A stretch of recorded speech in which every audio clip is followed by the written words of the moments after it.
นี่บองโอนเนอร์นี่เมนสำนางเฮ้นี่ช่วยยัดรับยัดกิบได้นี่ช่วยยัดรับเฮ้นี่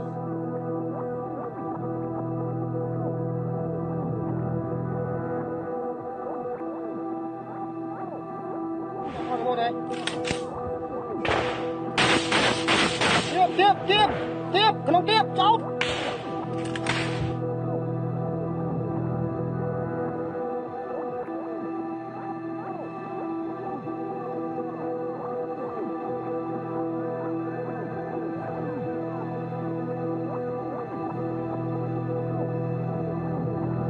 นี่บองโอนเนอร์นี่เมนสำนางเฮ้นี่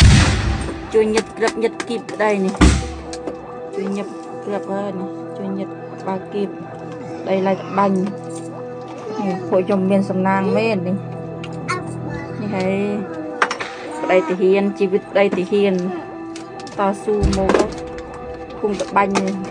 ตัดตัวน้ำรุยกับได้ลายตะบังมันจะนู่ช่วยได้กระดับไหนช่วยจุนกระดับไหนđi kẹp bằng ôn ơi này nhầm mới chập này hay côn là pin nhận rồi ngang này ban này đi ban hộp nè hộp à tiêu sợi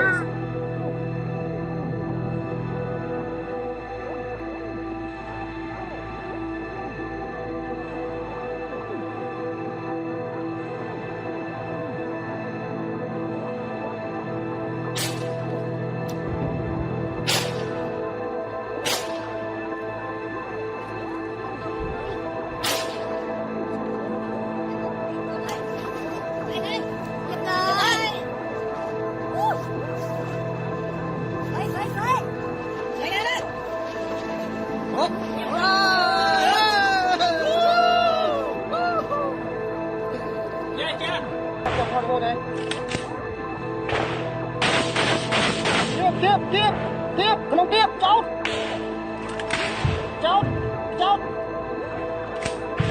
tiếp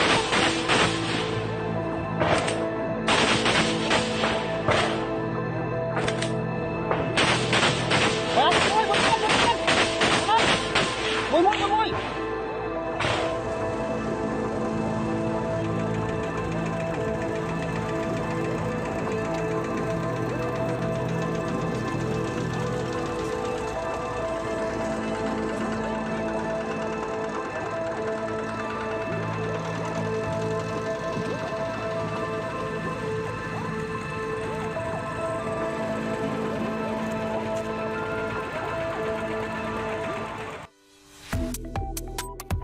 Subscribe to One India and never miss an update.